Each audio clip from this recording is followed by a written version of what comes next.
였습니다. KBS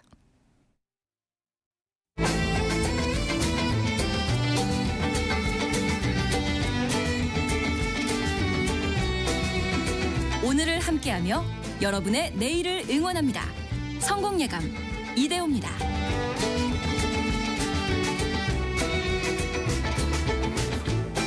성공예감 이대호입니다. 2부의 문을 열죠.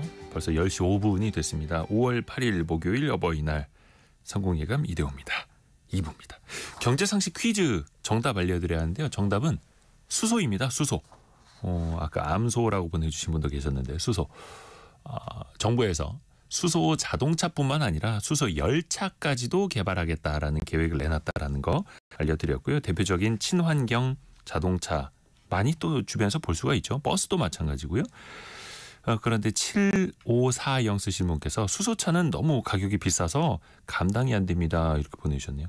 그래서 사실 정부에서 처음에는 대중화를 유도하기 위해서 보조금이라는 마중물을 부어드리는 거죠.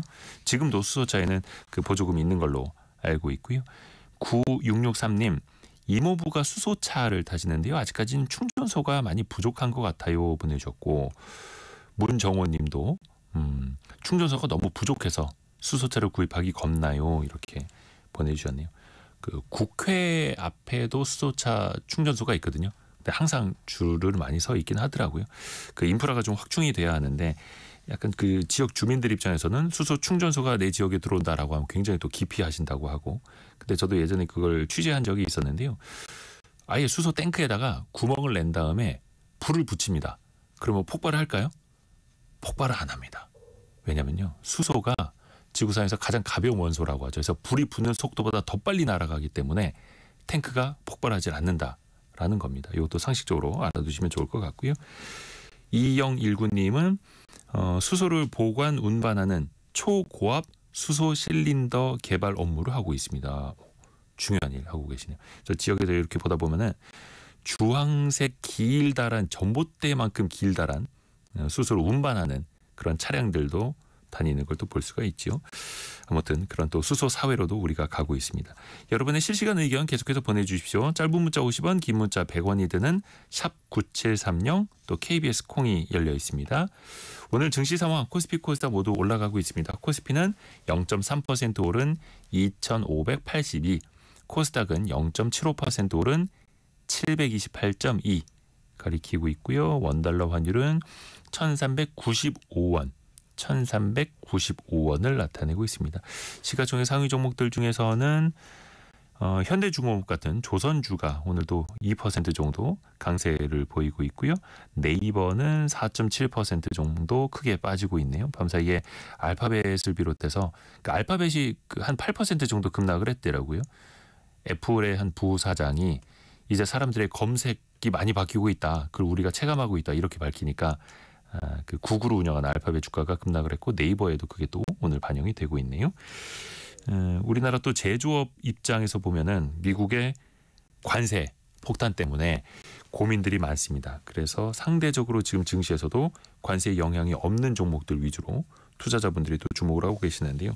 우리나라 또 제조업 입장에서 보면은 이 관세를 피해갈 곳 없나 이렇게 저렇게 찾아보게 되는데 그 중에 한 곳 동남아시아 지역도 또 많이 또 눈에 들어오게 됩니다.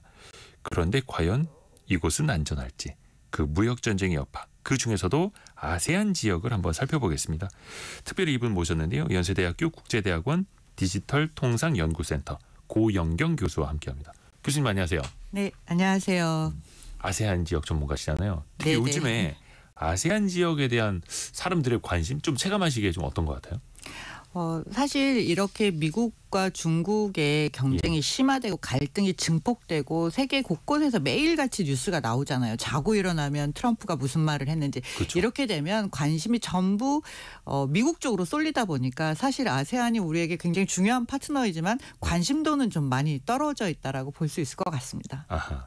그래서 뭔가 항상 제3의 지대를 찾다가 또 눈에 들어오기는 하는데 기업 입장에서 보면 관심 많이 가지고 그렇죠, 있죠. 그렇죠. 왜냐하면 많이 나가 있고 어디선가 좀 더 안정적인 지역을 찾아가야 되니까 관심이 있긴 하지만 너무 미국에 대한 우리의 뭐 수출 의존도라든가 이런 게 높다 보니까 상대적으로 많은 곳에 골고루 관심을 갖기는 좀 어려운 것처럼 보입니다. 그렇죠.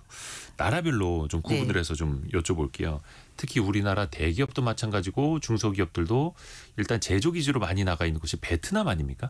네. 중국에서 거의 베트남으로 많이들 이전을 했고 뭐 휴대전화가 가장 대표적이고 일단 베트남은 인건비가 많이 저렴하잖아요. 한국에 비하면 많이 저렴한 편이죠. 한 네. 10분의 1. 아, 그거보다는 더 됩니다. 올라갔나요? 네네. 1인당 GDP가 이제 4,500불을 넘어가고 있기 때문에 그거보다는 그러니까 이 평균적인 임금 수준은 좀 낮아 보이지만 또 어떤 인력을 원하는가에 따라서 임금 격차가 좀 있다라고 볼 수 있겠습니다. 인건비가 저렴하다는 거 말고 또 어떤 이점이 있을까요? 베트남에. 상황이? 일단은 그 인건비가 저렴한 것도 그 중요한 요소이긴 하지만 네. 기업이 어떤 지역을 진출할 때는 충분한 노동력을 공급할 수 있는가라는 점이 굉장히 중요해요. 공장에 사람이 많이 필요한데 수요는 많은데 공급이 모자른다. 이렇게 되면 어려움에 직면할 수 있거든요. 그런 점에서 보면 1억에 해당하는 베트남 인구 중에 그렇죠. 젊은 층이 차지하는 비중이 굉장히 높죠. 그리고 한국이랑 뭐 문화적인 감수성 이런 부분들이 다른 지역보다는 조금 더 공통점으로 가지고 있는 부분들이 많이 있고요. 어허. 그리고 최근 들어서 높은 경제 성장률을 안정적으로 구가하고 있습니다. 6%, 7%, 8% 사이의 성장을 계속하고 있기 때문에 이런 그로스 마인드셋, 성장 마인드셋도 굉장히 좋은 편이고요. 그리고 다수의 FTA를 뭐 여러 지역과 체결하고 있기 때문에 한국 기업들이 진출해서 생산해서 다시 뭐 미국이라든가 유럽으로 수출하기에는 굉장히 적당한 지역이라고 볼 수 있겠습니다. 베트남이 FTA를 또 다양하게 많이 체결하고 예. 있나 보네요. 그리고 한국에서 굉장히 중요하게 생각하고 있는 게 제가 아까 그 젊은 층의 인구비 되게 높다라고 말씀을 드렸잖아요. 그러니까 여기에 대해서 인구 연령대가 이렇게 계속 성장을 하게 되면서 경제 성장률이 높아지는 인구 보너스 혹은 인구 배당 효과라고 하는데요. 인구 배당 효과. 예, 그런 것들 때문에 베트남을 좀 더 생산기지 플러스 알파 소비시장도 성장하고 있다. 이런 측면에서도 많이 보고 있습니다. 인구도 늘고 있고 그게 1억 명이고 네. 젊은 층 베트남이 평균 연령이 30세가 안 된다 하더라고요. 예, 이제 조금씩 올라오고 있긴 하지만 한국에 비하면 정말 젊죠. 그래서 젊은 나라. 우리나라에서 베트남으로 나가보신 분들 굉장히 관광이라든가 뭐 네. 출장이라든가 많이 나가 보셨을 텐데요. 도착하는 순간부터 굉장히 시끌시끌하다는 느낌 많이 받으실 거예요. 젊은 층이 많다라는 얘기는 어디 카페를 가도 어느 곳에를 가도 확실히 분위기가 다르다는 걸 느끼실 수 뭔가 있습니다. 좀 활기가 있는 나라. 그렇죠. 그렇게 볼 수도 있겠네요. 또 노동력의 양뿐만 아니라 질도 괜찮고 그 베트남에서 공장 운영하시는 사장님들 얘기 들어보면 공통적으로 하시는 말씀이 국민성이 우리나라랑 되게 비슷하다고 하더라고요. 성실하고, 열심히 일하고 예. 또 그렇게 열심히 일한 걸 가지고 빨리 자산을 좀 축적하고 싶고 또 가정을 꾸리고 뭐 이렇게 살아나가는 그런 패턴들이 우리하고 문화적으로는 상당히 다른 지역에 비하면 공통점이 많다라고 볼 수 있어요. 그렇더라고요. 그래서 베트남에 우리 기업들이 많이 진출해 있는데 문제는 트럼프 대통령이 네. 관세를 이제 처음에 상호 관세 측면에서 가장 많이 부과한 나라가 베트남이었습니다. 46%. 네, 뭐 캄보디아나 이런 데가 조금 더 높은 관세를 맺긴 했지만 그 뭐 우리랑의 경제 관계의 깊이성을 따졌을 때 베트남이 46%의 상호 관세율을 맞았다라는 것은 우리 경제뿐만 아니라 베트남 경제에도 굉장히 큰 충격을 주고 있는데요.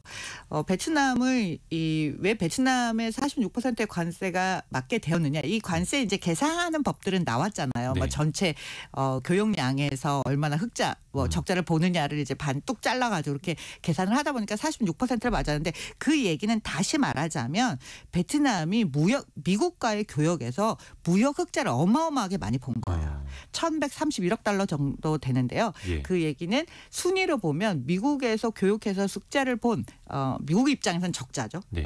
3위에 해당합니다. 중국, 멕시코 다음이 베트남이에요. 어마어마한 거죠. 네. 그러다 보니까 높은 관세를 맞을 수밖에 없게 되었는데 네. 사실 우리나라에서 미국으로 진출해서 법인을 가지고 있는 회사가 많을까요? 베트남에 더 많을까요? 베트남이 더 많지 않을까요? 훨씬 많습니다. 그러니까 특히 그만큼 중소기업들도 많아서. 그러니까 그만큼 한국 기업들이 베트남에 진출을 많이 했기 때문에 베트남의 높은 관세를 맞은 건 한국 기업들에 미치는 영향이 대단히 크다고 볼 수 있습니다. 근데 어떻게 보면 그 베트남의 수출 대부분이 우리나라 기업들 거고 왜 그런 얘기 있지 않았습니까? 베트남 수출 3분의 1이 삼성전자 몫이라고. 예전에는 한 20%에서 25%까지 할 때도 있었는데 지금 좀 줄어서 14% 정도 됩니다.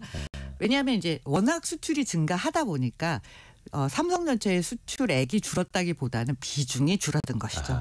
그 나라가 또 커져가니까. 예. 근데 그 정도로 미국 입장에서도 보면 경쟁력이 있는 나라가 베트남이니까 어떻게 해서든 관세를 높여서 뭔가 좀 틀어막으려고 하는 거고 또 다른 이유도 있을까요?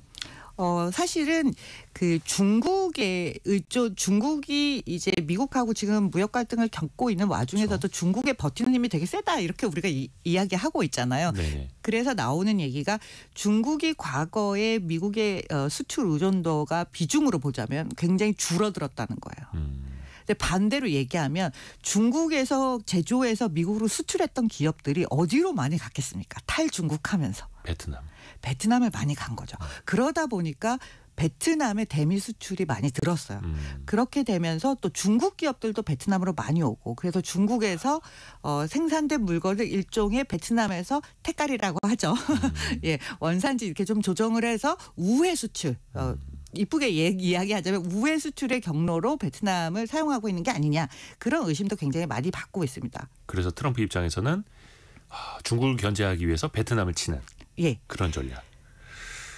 근데 이제 그러면 이제 뭔가 협상이 이루어져야 되는데 당장 뭐 물론 협상은 미국과 베트남 정부 대 정부로 하는 거겠습니다만 그 사이에서 우리 기업들은 어떻게 그것만 이제 쳐다보고 있을 수밖에 없는 걸까요? 사실 개별 기업에서 뭔가를 하기는 지금 상황으로는 대단히 어렵고요. 우리만 타격을 받는 게 아니라 46%의 관세를 맞은 베트남으로서는 베트남 GDP의 상당 부분을 이제 수출에 의존하는 그렇죠. 분야가 굉장히 큰데 그러다 보니까 베트남 경제는 이 46%의 관세를 뚫고 나가지 않으면 어떻게든 해결하지 않으면 경제 기반 자체가 흔들리게 됩니다. 수출이 줄어들거나 아니면 그 기업들이 또 다른 나라로 이전할 수도 있고. 근데 사실 이 생산 기지를 한번 이전한다는 것은 굉장히 쉬운 문제가 아닙니다. 그러다 보니까 정부가 일단 베트남 정부가 나서서 굉장히 열심히 해결을 하고 있어요. 그래서 당장 미국으로 날아가서 뭐 협상을 하고 가장 많이 우리가 살 수 있는 부분 상호 관세 0%를 하자. 우리 뭐 미국에서 들어오는 물품에 관세 안 매기겠다. 이런 제안을 0% 제안을 했고요. 베트남이 가장 먼저 적극적으로 트럼프 정부에게 구애를 했죠. 그렇게 했고 그다음에 농산물, 에너지 뭐 이런 것들 더 많이 수입하겠다라고 이미 그전부터 관세 협상 이전부터 그렇게 얘기를 했고 더 적극적으로 이야기를 했고요. 그리고 대당 가격이 가장 비싼 제품 중에 하나가 우리가 생각할 수 있는 게 비행기거든요. 비행기 한 200대 사겠다. 미국 비행기. 그런 식으로 적극적으로 수입을 늘리려는 제안을 한 상태입니다. 사실 이런 관세 협정에서 불리할 위치를 예상을 못한 게 아니에요. 베트남 입장에서는 워낙 흑자를 많이 보기 때문에. 그래서 일론 머스크의 스타링크 인터넷 위성 서비스 이게 법으로 베트남 법으로는 그게 허용이 안 됩니다. 그러니까 이런 기간 산업 인프라는 외국 기업이 와서 들어와서 영업을 사업을 하는 것을 허용해주지 않았는데 좀 위험하기는 하죠. 그렇죠. 기간산으로 다 빼앗길 수도 있는 거니까. 그런데 이번에 과감하게 법을 바꿔서 해결을 했어요. 순식간에 법을 바꿔서 스타링크의 영업을 허가를 했습니다. 그런 정도로 적극적으로 했고 트럼프는 이미 베트남에 골프장 사업을 시작을 했어요. 개인 회사로요? 원래 트럼프 하는 사업 중에 베트남의 골프 리조트를 사업을 시작을 했습니다. 그러니까 그런 식으로 굉장히 적극적으로 대응을 했는데도 일괄적으로 계산해서 46%가 나왔으니까 그렇죠. 베트남 입장에서는 어떻게든 이걸 수습 가능할 것이다라고 예상을 하고 있는 것이고 안 되면 뭐 나이키 가격 당장 바뀔 거고요. 그죠. 생산 공장이 거의 다 있으니까. 아이패드 다 바뀔 거고요. 뭐 여러분들 좋아하시는 무슨 레몬의 그 요가복 가격도 다 올라가게 될 수밖에 없습니다. 굉장히 베트남이 상징적인 곳이네요. 그러니까 46%. 그러니까 예전에 그 4월 초에 트럼프 대통령이 발표했던 그 관세 전문용어로 판때기라고 하는 판넬의 최상단에 베트남이 있었고, 근데 베트남이 뭐 비행기부터 이것저것 팍팍 사준다라고 굉장히 공격적으로 제안을 했고, 그러면 과연 이 나라의 관세를 어떻게 할 것이냐 시금석으로 보이겠네요. 전 세계에. 시금석으로 보이겠지만 트럼프의 이전 1기 때부터 지금까지의 행보를 보면 주요한 자기의 거래 대상 국가로 아세안을 일본으로 놓지는 않습니다. 그렇게 놓고 있지 않아요. 그러니까 항상 중국을 어떻게 막을 것인가가 가장 중요한 일이고 그렇죠. 그 외에 다른 지역은 항상 어떤 거래로 보고 있고 그 거래도 우선순위가 좀씩 다르기 때문에 베트남에 대한 우선순위가 그렇게 높다라고 생각하지 않고요. 그다음에 중요한 건 지금 관세 여파가 아직 소비 시장에 드러나진 않았어요. 그쵸. 90일 유예가 된 상태인데 네네. 소비 시장에서부터 반응이 오기 시작하면 예를 들면 뭐 나이키, 아디다스, 뭐 기타 등등 모든 소비재에서 영향을 미치기 시작할 때면 이 관세 46%를 유지하기는 저는 불가능하다고 그쵸. 봅니다. 그래서 유지는 못하지만 얼마까지 낮춰줄 것이냐 이게 핵심인데 이건 조금 더 지켜봐야 되겠고 하여튼간 지금 베트남과 미국은 계속해서 적극적으로 협상을 또 하고 있는 거죠. 베트남보다는 중국을 견제하기 위해서 이런 소비재를 관세를 강화하고 뭐 중국에서 오는 장난감이 싫으면 베트남을 더 열어줘야 되는 상황이에요. 그렇죠. 그러니까 미국 입장에서 보면은 그래서 기업들도 탈중국하면서 베트남으로 갔고 말씀하신 애플도 그렇고 나이키도 그렇고 뭐 인텔도 그렇고 의존도가 좀 높아지고 있는데 지난번에도 미국 기업들 주가가 많이 빠지니까 트럼프 대통령도 물론 이제 금융시장 전반적으로 봤을 때 90일 유예를 선언한 거잖아요. 이게 결코 미국 입장에서 긍정적일 리도 없는 거고요. 무리한 관세는. 이거 조금 더 지켜봐야겠습니다. 근데 또 중국으로서도 가만히 있느냐. 그렇지는 않고. 지금이 뭐 위기는 찬스다라고 생각을 했죠. 얼마 전에 그 시진핑 주석이 동남아 순방할 때 제일 먼저 찾아간 나라가 베트남이었잖아요. 예, 맞습니다. 베트남은 일본으로 찾아갔습니다. 그래서 베트남에 왔는데 사실 베트남 입장에서는 지금 굉장히 좋은 기회이기도 하면서 곤혹스러운 위기와 찬스 공존하는 상황입니다. 왜냐하면 미국으로부터 이런 식의 46% 관세를 맞는 건 위기인데 그러다 보니까 그럼 내가 중국하고 좀 또 다른 중국에서 이제 손을 내미는 거니까 중국하고의 관계를 경제 관계를 좀 더 한 단계 올릴 수 있는 기회가 되기도 하는 건데 그렇다고 중국의 손을 너무 세게 잡으면 트럼프에게 또 미움을 받겠죠. 그렇죠. 예, 그러다 보니까 베트남이 시진핑이 왔을 때 엄청나게 극진한 예우를 해줍니다. 도착한 순간부터 막 레드카펫에서 쫙 나가서 마중을 하고 뭐 이렇게 엄청난 예우를 해줌에도 불구하고 실제 발언의 내용은 중국의 입장, 시진핑의 입장은 베트남 나와 손을 잡고 미국에 대적하자에 좀 더 가까운 센 발언을 강력한 발언을 기대했지만 베트남은 굉장히 거기서 한 발 좀 빠진 대응을 했어요. 그래서 어떤 평가가 나왔냐면 이거는 되게 외교적인 연극쇼 쇼다라는 전문가들의 평가가 있었습니다. 그러니까 겉은 화려하게 막 대우해주되 그러니까 면상하지 않고 기분 나쁘지 않게 다 해주지만 실질적인 발언의 수위는 조정했다는 거죠. 우리도 살아야지 이런 식으로. 그러니까 베트남 입장에서 보면은 자신들의 위상도 올라갔습니다만 그 안에서는 또 줄타기를 잘해야 되는 거고 굉장히 곤란하겠네요. 그 베트남의 외교를 보통 뱀부 외교라고 하거든요. 대나무 외교. 유연하면서도 실리를 잘 찾는다는 거예요. 양쪽 국가 사이에서 중간에 기울지 않고. 찾아가면서 국익을 극대화하는 전략을 쓰는데 동남아 대부분의 국가들이 이러한 전략을 쓰고 있습니다. 그렇죠. 이게 또 어떻게 보면 또 성장하는 나라고 인구도 많고 그게 또 하나의 또 힘이 되는 거고요. 인도네시아도 살펴볼까요? 인도네시아에는 미국이 32% 관세를 부과를 했습니다. 인도네시아도 대표적으로 미국에게 돈을 많이 버는 나라인가요? 아주 대표적으로 많이 버는 나라는 아닙니다. 그런데 이제 인도네시아 같은 경우는 상당 부분의 이 원자재를 수출하고 또 이 기술 관련된 뭐 전기 전자에 관련된 부품들을 이제 수입하는 그런 관계에 있습니다. 그러다 보니까 이제 인도네시아 자체를 보면 너무 많은 수출을 하고 있는 게 아닌가라고 생각할 수도 있지만 인도네시아 자체가 아세안에서 가장 경제 규모가 큰 국가예요. 인구도 많고.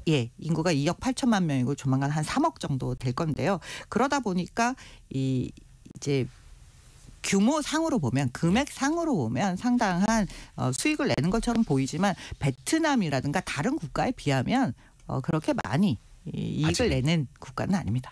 근데 또 떠오르는 국가로 주목을 할 수밖에 없고 인구가 많고 또 많이 성장을 하다 보니까 여기도 성장을 많이 하는 나라 아닙니까? 한 4에서 5% 사이 정도의 성장률을 기록을 하고 있거든요. 그러니까 우리가 너무 중국의 두 자릿수 성장률 이런 거를 많이 겪다 보니까 예, 그리고 또 한국 자체가 과거에 높은 성장률을 기록하다 보니까 4% 5%를 그렇게 높은 성장률인가라고 생각할 수는 있지만 꾸준하게 4, 5% 성장률을 유지하는 신흥 국가를 찾아보면 그렇게 많지 않습니다. 아하. 그래서 인도네시아를 주목을 하는 거고 예. 우리 기업들도 여기 많이 나가 있죠. 특히 소비 시장 타겟해서요. 예, 아무래도 2억 8천만 명의 인구를 가진 시장이라는 점 때문에 매력도를 가지고 있고요. 또 그래서 유통이라든가 금융 부분에도 다 진출을 해 있습니다. 또 한편으로는 이제 많이 가지고 있는 자원, 뭐 네. 우리 소위 말하면 그 전기차 배터리 생산할 때 가장 중요한 핵심 광물인 뭐 니켈부터 뭐 주석, 보크사이트, 석탄, 기타 등등 웬만한 지하 자원들은 정말 풍부하게 많이 갖고 있다 보니까 이런 자원 관련된 산업 부분에 관련해서 진출해 있는 기업들도 많이 있습니다. 또 인도네시아 손을 그래서 잡으려고 하는 거고요. 자원도 네. 많고 시장도 넓고 성장도 하고 있고. 근데 여기도 어떻게 보면 이제 중국 산업이 또 우회하는 도피처로 또 활용이 된다 하더라고요. 인도네시아도. 예, 맞습니다. 그 중국 기업들이 뭐 이미 미국과 갈등을 빚은 지가 상당한 기간 됐잖아요. 네. 트럼프 일기 때부터 시작이 됐던 거니까. 그러다 보니까 이미 중국 기업들도 해외로 진출을 해서 다시 미국으로 수출하는 통로들을 많이 만들었고요. 다 변화해 놓은 거네요. 예. 그리고 중국 기업들 자체도 중국 안에서의 시장이 포화 상태되어 있기 때문에 네. 동남아 시장으로 진출을 이미 많이 했습니다. 그러다 보니까 이런 문제들이 계속 생겨나고 있고요. 예를 들면 그 아까 말씀드린 니켈 같은 경우에도 네. 니켈을 실제로 인도네시아에서 생산해서 재련하고 배터리의 소재로까지 만드는 과정에서 소위 말하는 그런 밸류체인의 내재화를 인도네시아 정부가 굉장히 강력하게 추진을 했고 어허. 그 와중에 중국 기업들이 굉장히 많이 참여를 하고 있어요. 같이 손잡고. 네.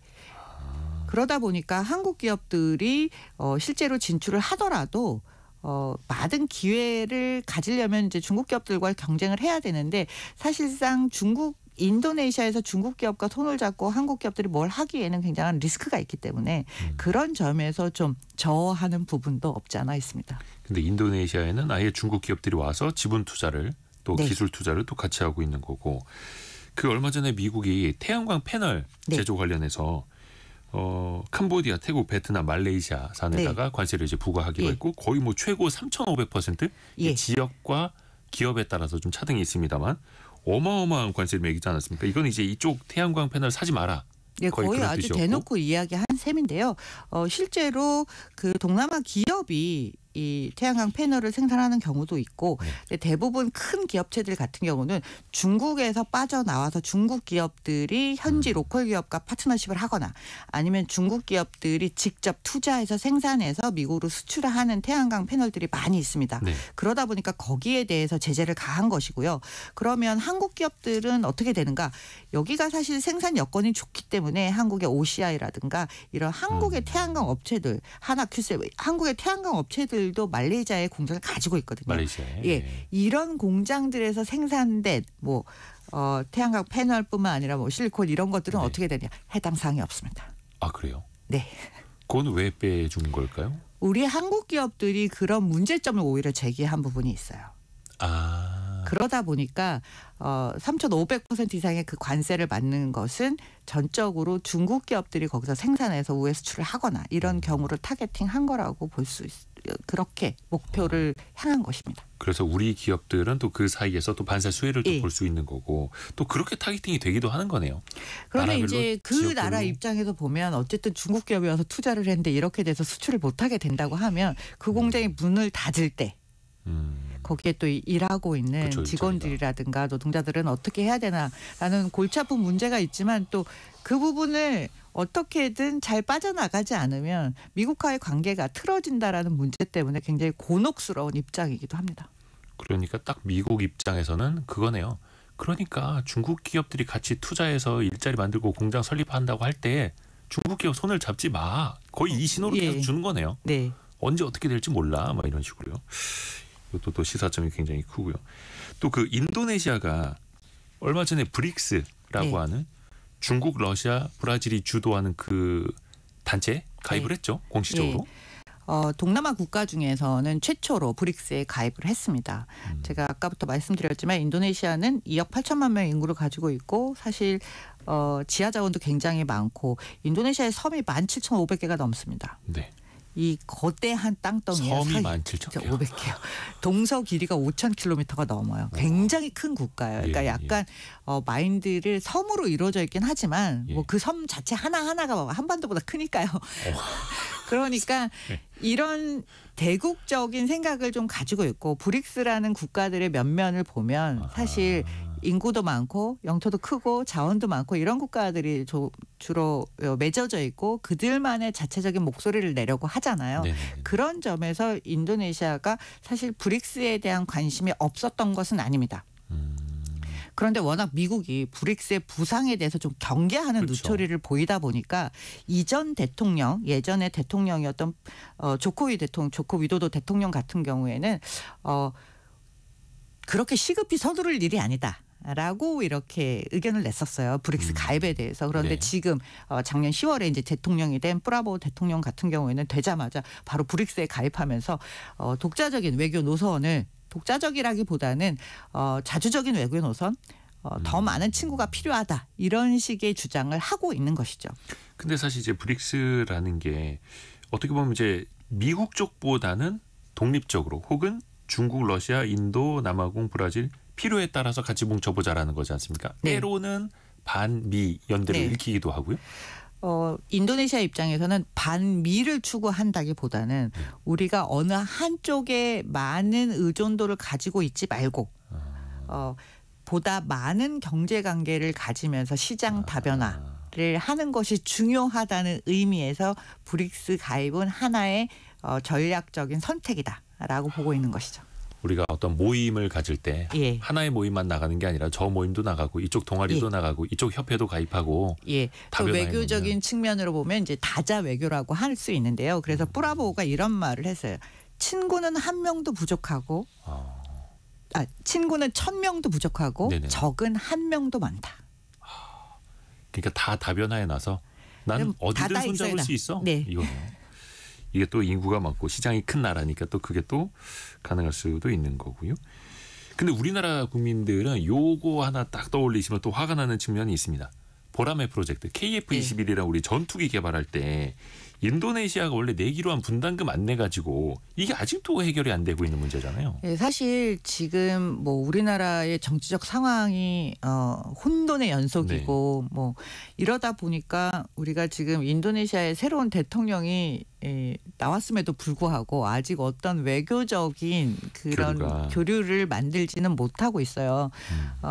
그러다 보니까 이제 더 앞으로 이 문제를 해결하기가 쉽지 않을 것 같은데 사실 네. 그 전투기 분담금 이런 문제들은 국방부에 관련된 국가적인 의사결정이긴 하지만 그렇죠. 국방부가 좀 주도적으로 하는 일이었는데 네. 이 프라보 대통령이 원래 전직 국방부 장관입니다. 그럼 더 확실한 어떤 생각이 있을 거 아니에요. 그러니까 지금은 우리가 사실 이 뒤 이면에는 상당히 많은 갈등과 뭐 조절과 뭐 이런 것들이 많이 있었을 거예요. 그래서 예단을 하기는 어렵지만 어떻게든 이 문제는 이 문제대로 해결을 하고 다음 스테이지를 넥스 스텝 혹은 우리가 좀 더 발전된 관계에 대해서 고민할 필요가 있다고 보여집니다. 우리가 이것만 생각하면 되게 뭐 같이 개발하게 해놓고 왜 못하느냐라고 말할 수도 있는데요. 사실 전투기 개발한다는 게 워낙 많은 자금이 들어가기 그렇죠. 때문에 규모가 어느 정도 나오지 않으면 100% 손실밖에 되지 않거든요. 그래서 나중에 우리가 많이 사줄 상대가 있어야 되는데. 그러니까요. 그렇게 해서 했던 것인데 이제 이게 어그러지긴 했지만 또 한편으로 보면 우리나라 잠수함도 네. 사줬던 국가가 인도네시아입니다. 초반에. 예전에 우리가 잠수함 세대를 네. 수출했거든요. 그러니까 그렇게 보자라면 좀 길게 보면서 어떻게든지 좀 타개할 수 있는 창의적인 솔루션을 마련하는 게 지금은 굉장히 중요하다라는 생각을 하고 있습니다. 역시 외교적으로 풀어나가야 하는데 네. 사실 우리나라가 KF-21 보라매 사업을 시작을 할 때만 하더라도 다른 나라에서 우리랑 같이 전투기 만들래라고 했을 때 너네가? 네. 니네가 4세대, 4.5세대 전투기를 어떻게 만들어? 이러면서 이제 다들 반신반의하면서 참여를 안 했던 건데 어찌됐든 간에 당시에 손을 잡아준 게 인도네시아였고 다만 약속한 돈을 안 내서 문제이기는 한데. 사실 돈을 안 내는 것도 문제이고요. 또 이걸 참여해서 끝까지 끌고 간다고 해도 인도네시아가 여기서 가져갈 수 있는 소위 말하는 뭐 기술 습득이라든가 뭐 기타 등등의 분야에 있어서 그 정도의 받아들일 수 있는 역량과 여지도 그렇게 많지 않다라는 부분도 그러네요. 있습니다. 그래서 1조 6천억, 1조 7천억 정도 원래 분담하기로 했는데 인도네시아에서는 한 6천억만 내고 끝내자. 그러면은 우리가 도면 예를 들어서 17장 줄 거, 6장만 줄 거야. 뭐 이런 식으로도 할 수 있다 하더라고요. 그 인도네시아에 사실 이제 진출하고 싶어하는 기업들도 많이 있을 겁니다. 앞에서도 말씀하신 것처럼 성장이 꾸준히 나오고 인구가 이제 3억 명을 바라보면서 성장하는 나라. 근데 뭐 허가라든지 세금이라든지 현지 또 규제 장벽이 또 높다는 지적도 있거든요. 요런 거는 지금 현재 어떻게 풀어나가고 있을까요? 여러분들이 생각하시는 것보다 시청자들이 생각하시는 것보다 인도네시아는 굉장히 다양한 분야의 기업들이 다 진출해 있습니다. 예를 들면 아까 은행 뭐 금융 말씀드렸는데 우리나라의 주요한 은행들은 다 인도네시아에 진출을 해서 소위 말하는 지점 한 개 있고 이런 게 아니고요. 다 진출을 해서 소매 영업을 하고 있습니다. 그리고 뭐 보험사들도 진출을 했고 여러 가지 금융기관도 다 진출해 있고요. 제약사 진출해서 현지에서 공장을 가지고 있고 현대자동차가 또 현지 생산 시설을 갖추고 있고요. 뭐 포스코도 진출해 있고 굉장히 많은 기업들이 진출을 해 있고 또 그 가운데에서 최근에 가장 투자를 많이 했던 기업 중에 하나는 롯데라고 볼 수 있는데요. 롯데 그룹이 화학단지를 조성하고 있는데 그게 동남아 단일 프로젝트는 가장 큰 규모 중에 하나가 됩니다. 그러니까 그런 식으로 앞으로 현재도 시장이 크지만 동남아 전체 시장의 성장성을 보고 기존의 기업들이 굉장히 많이 진출을 해 있는데 이미 투자는 많이 됐어요. 이미 투자가 많이 되어 있는데 생태계 구축이 잘 안 되어 있다라는 문제점이 하나 있고요. 그다음에 대기업들 같은 경우는 혼자 진출을 해서 어쨌든 인허가를 받는 것도 쉽지 않은데 같이 진출을 해야 되는 동반 진출을 해야 되는 기업들 입장에서는 인허가라든가 여러 가지 인프라 문제들이 사실 쉽지 않은 게 사실입니다. 기존에 이전 대통령인 조코위 대통령 시절에 많은 개선점을 내놓았어요. 경제개혁을 많이 추진을 하고 이런 인허가도 단순화하고 원스톱 서비스처럼 해주려고 많은 노력을 해서 개선이 됐다고 하지만 여전히 지역 단위로 들어가서 공장을 세운다든가 환경 영향 평가를 받는다든가 주민의 동의를 얻는다든가 하는 여러 가지 단계에 있어서 굉장히 복잡한 절차들이 아직도 많이 남아있고 시간이 굉장히 오래 걸리는 문제가 있습니다. 그러다 보니까 이것을 기업 단위에서 해결하기는 너무 어려워요. 그러니까 이게 정부 대 정부의 문제로 풀어줄 수 있는 부분들이 분명히 있고 스스로 또 인도네시아 정부 스스로가 이런 부분들에 대해서 좀 더 노력을 해야 되는 부분도 두 가지가 있는 게 맞습니다. 아까 말씀드린 대로 프라보우 대통령이 취임한 이래로 아직까지 우리가 높은 수준의 단위에서 지금 외교적 관계를 맺지 그러니까 대화를 한다던가 이런 것들을 진척하지 못하고 있기 때문에 이런 점에서 좀 더 풀어야 되다 보니까 민간에서 경제사절단이 먼저 갔습니다. 기다리지 못하고. 요즘에 좀 그렇죠. 네. 그러다 보니까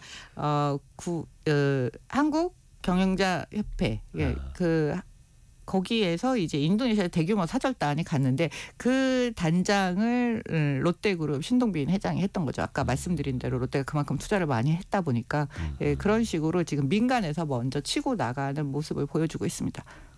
이번에 좀 싱가포르로 가볼까요? 싱가포르가 대표적으로 이제 무역 거점으로 통하는 나라이기도 한데 사실 싱가포르는 미국과의 무역에서 적자를 보는 나라라 하더라고요. 근데 그런 나라에게도 트럼프가 10% 관세를 부과했어요. 싱가포르 총리가 바로 노발대발하더라고요. 예, 싱가포르 총리가 나서서 굉장히 그 긴 일장 연설을 하셨죠. 그러니까 이제 다른 나라 정상들이 좀 쉬쉬하고 있을 때 싱가포르 총리는 굉장히 공격적으로 발언을 해서 더 좀 튀었죠. 예, 싱가포르 입장에서는 친구한테 어떻게 이럴 수 있냐. 라는 얘기를 했고요. 심지어 적자를 자기들은 손해를 보고 있는데 라는 말 그런 뜻도 깔려 있고 또 한 가지는 이제 선거가 얼마 남지 않았던 시점이었기 때문에 좀 더 이제 싱가포르 내에서 국민들에게 그런 호소하는 모습. 우리가 그렇게 움츠러드는 나라가 아니다. 이런 모습을 좀 보여주고 싶은 그런 두 가지 의미가 다 이제 담겨 있다라고 할 수 있는데요. 어쨌든 로렌스 웡 총리가 나서서 친구에게 하는 행동이 아니다라고 이렇게 지르면서 우리가 국가는 작지만 우리는 굉장히 중요한 역할을 하고 새로운 질서가 이미 등장을 할 텐데 거기에 대비해서 국가 전략을 세워서 나가야 된다라는 이야기를 전달을 했습니다. 실제로 대미 무역 적자를 한 25억 달러 정도의 이상의 적자를 보고 있는데요. 이 10%에도 불구하고 굉장히 민감하게 반응을 하는 이유는 일단 한 가지는 개방 경제를 통해서 성장한 국가이기 때문이에요. 네.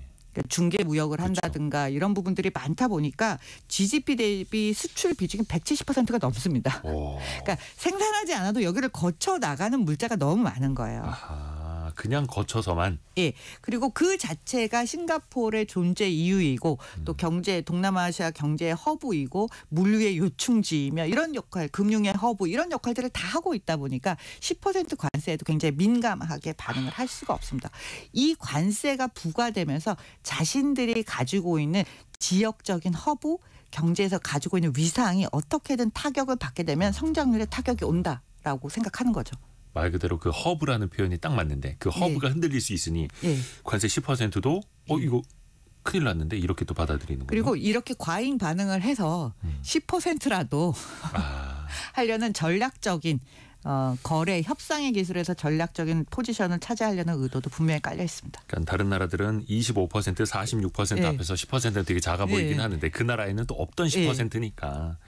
또 하나가 최근에 트럼프 대통령이 의약품 분야에도 관세 물리겠다. 조만간 발표하겠다 이야기했는데 이게 또 싱가포르에게 타격이 될 수 있다고요? 이 의약품은 굉장히 중요한 수출품 중에 하나예요. 싱가포르에게요? 예, 싱가포르에는 그 파이자, 머크, 글락소스미스클라인, 노바티스 이런 세계적인 제약회사들이 다 있어요. 20개 넘는 제약회사들이 다 거기서 생산도 하고요. R&D 센터를 가지고 있습니다. 생산도 해요? 예, 그래서 이 의약품이 대미 수출의 10% 이상을 차지를 하고 있어요. 그러다 보니까 이 의약품뿐만 아니라 또 하나의 제조업의 중요한 축 중에 하나가 반도체입니다. 우리는 반도체 하면 한국, 대만, 일본, 중국 요 정도 선에서 생각하지만 싱가포르에도 반도체 생산 공장들이 있고요. 특히나 후공정이 발달해 있고 싱가포르가 말레이시아가 합쳐져서 전 세계 반도체 밸류체인에서 후공정에서 굉장히 많은 부분을 차지를 하고 있습니다. 실제로 그래서 생산까지 거쳐만 가는 게 아니라. 예. 그리고 여기에 그 반도체 장비도 생산을 굉장히 많이 해요. 그리고 앞으로 미래에 지금 이미 전략을 수립해서 투자를 해 나가고 있는데요. AI 시대에 AI 칩을 만들어서 수출하는 거에 대해서도 굉장히 노력을 많이 하고 있어요. 그러다 보니까 이 싱가포르는 수입도 엄청 많이 하고 수출도 많이 해요. 근데 참 신기한 게 싱가포르가 작은 나라 아닙니까? 네. 어떻게 보면 이제 차 타고 이렇게 쭉 돌면 이제 금세 돌 수 있을 정도로. 근데 거기에 얼마 전에 현대차가 스마트 팩토리도 지었고 제조 공장들도 많이 들어가는 거 보면 그 나라에 뭔가 좀 특별한 게 있나 싶거든요. 어떤 게 있을까요? 싱가포르 같은 경우에는 사실 그 엄청나게 큰 대규모 설비가 들어가는 그런 단지들도 물론 있지만 그러니까 고부가 가치 산업을 위주로 육성하려는 경향이 있어요. 작은 나라니까 더 부가가치가 높은 거 위주로. 예. 그러다 보니까 이제 싱가포르 자체가 포화 상태에 점점 이르르고 비용이 너무너무 증가하는 거예요. 네. 이러다 보니까 싱가포르 플러스라는 전략을 하고 있습니다. 그러니까 싱가포르에서는 R&D, 고부가 가치 일들만 하고 실제로 더 큰 생산의 팩토리를 그러니까 공장을 짓는다든가 플랜트가 필요한 것들을 인근 지역으로 보내는 거예요. 그래서 바로 바다 건너 다리만 건너면 있는 말레이시아가 있죠. 말레이시아 제일 남쪽 부분을 이제 조호라고 하는데요. 이 조호바루 지역을 그래서 같이 묶는 거예요. 그래서 마치 두 나라에 있지만 하나의 나라에서 사업을 하는 것처럼 만들기 위해서 특별 자유경제지역으로 만들고 싱가포르 플러스 조호바루, 싱가포르 플러스 빈탐, 바탑 이런 식으로 이런 플러스 전략을 하면서 우리가 가지고 있는 경쟁력을 그대로 유지하고 생산은 저쪽에서 하는 전략을 수립을 하고 있습니다. 어차피 이 땅도 부족한 데다가 나라 안에 이걸 지으면 비용이 너무 증가를 하다 보니까 효율성도 나오지 않는 거죠. 경제 영토를 더 확장하는 그런 전략이네요. 그렇죠. 싱가포르 플러스 네. 전략. 이걸 우리나라도 좀 벤치마크할 수 있을까요? 우리나라도 결국은 이런 전략을 계속해서 취해야 됩니다. 아까 우리가 베트남에 굉장히 많은 기업이 진출해 있다고 네네. 하잖아요. 그게 솔직히 말하면 이거하고 비슷한 전략인 거죠. 한국에서 더 이상 생산하기 힘드니까 좀 더 생산 비용이 낮고 수출을 하기에 유리한 지역을 찾아서 중국으로도 갔고 그다음에 베트남으로도 갔는데 우리는 양 국가 사이에 경제 교류가 깊어졌다라고 경제 협력의 단위가 높아졌다라고 이야기하지만 네. 이제는 앞으로 좀 더 크게 시야를 벌려서 넓혀서 한국 아세안 플러스, 한국 플러스, 한국 베트남 플러스 전략을 실시할 때가 왔다고 봅니다. 그래서 우리나라도 정말 FTA 많이 맺고 여러 나라랑 거의 관세 없이 또 교역을 하고 있는 거고요. 다만 이제 그 전략이 펼쳐지기에는 이제 또 그 관세 전쟁이 시대가 되다 보니까 그래서 자유무역으로 많이 컸던 나라들이 네. 또 피해를 또 볼 수 있는 그런 상황인 거고 어떻게 뚫어나가야 될까? 일단은 미국과의 협상이 또 가장 중요하기도 하고 마지막으로 우리가 전체적으로 이제 아세안에 대해서 이야기를 들어봤는데 이게 약간 쫓기는 게임 같기도 하고 맞고 계속해서 뚫는 그런 게임 같기도 하고 미국은 중국을 제어하려고 하고 그러면 과연 아세안이 중국을 완전히 대체할 만한 시장이 될 수 있을까? 이 측면에서는 어떻게 보시나요? 자유무역 시대가 저물어가고 보호무역주의, 경제 블록화의 흐름을 거스르기는 지금 상태로는 쉽지 않아 보입니다. 네. 트럼프가 제일 많은 기간 동안은 4년 사실 동안은. 네. 예, 되돌리기 어려울 거라고 생각이 드는데 네. 이 트럼프 시대의 경제 전망을 하는 게 굉장히 어려운데요. 대부분의 외신 매체에서 어떻게 정의를 했냐면 트럼프 경제를 뭐 우리가 무슨 인도하면 무슨 모디노믹스 이렇게 이야기하는 것처럼 부르는 게 아니라 트럼프 시대 경제는 uncertain economy. 불확실성의 경제라고 아예 규정을 했어요. 그러니까 내일 어떻게 되고 모레 어떻게 될지 모른다는 거예요. 그러다 보니까 점점 나와 신뢰 관계가 구축된 내 편을 많이 만드는 것이 가장 중요하게 됐습니다. 불확실한 세상에서 확실한 것만 확실히 챙겨놓는. 예. 그런데 여기서 중요한 점 중에 하나는 과연 그 중국이 가지는 역할에서 예. 아세안에서만 중국의 역할이 중요한 게 아니라 전 세계적으로 어떤 중국의 역할을 할 것이냐라는 문제가 있는데 네. 주신 질문에서 보면 중국을 대체할 수 있는 국가가 과연 나오겠느냐. 저는 없다고 봐요. 현실적으로 인도도 베트남도 아세안 전체를 다 합쳐도 중국을 대체하기는 어렵습니다. 하나의 국가에서 풍부한 노동력 그리고 풍부한 인적 자원 그리고 기술 굴기로도 성공을 지금 해나가고 있는 과정이고요. 그리고 가장 중요한 산업 생태계를 그 정도로 고도화로 잘 갖춰진 국가를 찾는 건 거의 지금으로서는 어렵다고 봅니다. 오늘 되게 깊이 있게 들었습니다. 또 여러 나라에 대해서요. 연세대학교 국제학대학원 디지털통상연구센터 고영경 교수와 함께했습니다. 고맙습니다. 라디오 정보센터 다녀옵니다. 체코 법원의 제동으로 원전 수주 최종 계약 체결이 무기한 연기된 데 대해 페트로 피알라 체코 총리는 한국 수력 원자력의 입찰서가 가장 훌륭했다며 법원이 탈락한 회사의 이의 신청을 기각해 문제가 빠르게 해결될 것으로 믿는다고 말했습니다. 트럼프 미국 대통령의 계속된 인하 압박에도 미국 연방준비제도가 기준금리를 다시 동결했습니다. 연준은 현지 시각 7일 관세 정책으로 인해 경제 불확실성이 커졌다고 진단한 뒤 기준금리를 현재 수준인 4.25에서 4.5%로 유지했습니다. 지난달 외환 보유액이 한 달 전보다 50억 달러 가깝게 줄며 4천억 달러 선을 힘겹게 지켰습니다. 한국은행은 지난달 외환 보유액이 4,046억 7천만 달러라고 발표했습니다. 이른바 갭투자 전세 사기로 임차인 30여 명으로부터 임차 보증금 약 88억 원을 받고 이들 임차인 명의를 도용해 71억 원의 불법 대출까지 받은 혐의를 받는 전세 사기 피해자가 구속 송치됐습니다. 지금까지 라디오 정보센터 뉴스 정한나였습니다.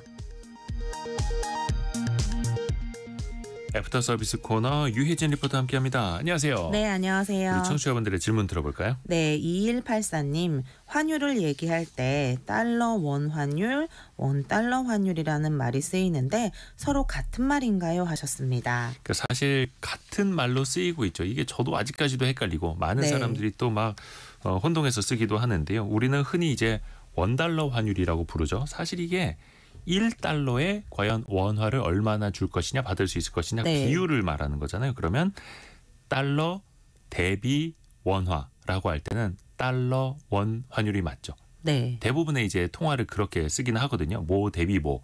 근데 우리는 아무래도 자국 통화가 원화다 보니까 원화를 앞에다 쓰는 경향이 있는 겁니다. 그래서 원 달러 환율 이렇게 기계적으로 많이 부르게 되는 거고요.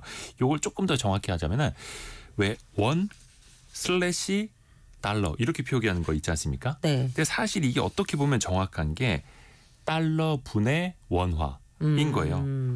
1달러 분의 1380원 이렇게 하면 1달러당 1380원이 딱 되는 네. 거죠. 그렇게 되면은 사실 슬래시를 써주는 게 맞는 거죠. 그러면 이제 원 달러 환율 우리가 말할 때 라디오에서 원 슬래시 달러 환율은 얼마입니다. 이렇게 할 수는 없으니까 그쵸. 그냥 원 달러 환율 이렇게 부르는 거다. 이렇게 이해하시면 조금 더 쉬우실 것 같습니다. 다음 질문은요. 네, 8007님. 예전에 경기가 좋았던 1980에서 90년에 네. 연 10% 이상의 고금리로 정기예금을 가입했다면 요즘 제로금리 분위기에서 은행이 이자를 보장해 주나요? 하고 질문을 해주셨는데요. 정기예금은 일정 금액을 약정된 기간 은행에 예치했을 때 정해진 이자를 주는 상품입니다. 일반적으로 만기가 되면 낮은 만기 후 이자가 적용이 되고 최근을 기준으로는 자동 재해치를 하더라도 재해치 기간 10년이 지나면 만기 시점에 자동 해지가 됩니다. 1980년, 90년으로부터 지금은 시기가 많이 지났기 때문에 가지고 있다고 하더라도 만기 후 이자가 되니까 10%의 이자가 그대로 지급되지는 않을 가능성이 높습니다. 이게 사실 30년, 40년 만기 대출은 있어도 30년, 40년 만기 예금이 없지 않습니까? 네. 예를 들어서 예전처럼 막 금리 한 4%, 5% 주던 시절에 30년 만기 예금 가입해 놓는다. 그러면 나는 좋겠죠. 하지만 은행은 또 바보가 아니고 그렇죠. 그래서 항상 예적금에도 만기가 있고 그게 지나면 다시 처음부터 세팅이 된다라는 거. 어떻게 보면은 이제 대출도 사실은 그렇죠. 네. 고정금리지만은 처음에 뭐 3년이나 5년만 고정이고 그 이후에 변동이 되고 그쵸. 이런 식으로 또 계단식으로 조정이 되는 것처럼 이거는 또 금융회사가 자신들의 또 마진을 보전하기 위한 하나의 또 네. 수단으로 활용이 된다라는 것. 또 이제 금리 시중금리도 또 내려가고 있는 그쵸. 상황에서 한 번 더 생각해볼 문제인 것 같네요. 유혜진 리포터 고맙습니다. 감사합니다. 감사합니다. 오늘도 여러분이 보내주시는 질문 많이 모아놓고 있고요. 또 애프터 서비스 시간에 보내드리겠습니다. 2296님이 매일 문자 보내도 당첨이 안 되네요. 제가 오늘 운이 있다면 이대호 기자님이 제 문자를 읽어주실 거라 믿습니다. 이렇게 보내주셨네요. 오늘은 운이 있으신 하루입니다. 여러분도 또 행운이 함께하는 또 행복한 어버이날 보내시길 바라겠습니다. 내일 아침 9시 5분에 다시 뵙죠. 성공 예감은 오늘도 여러분을 응원합니다.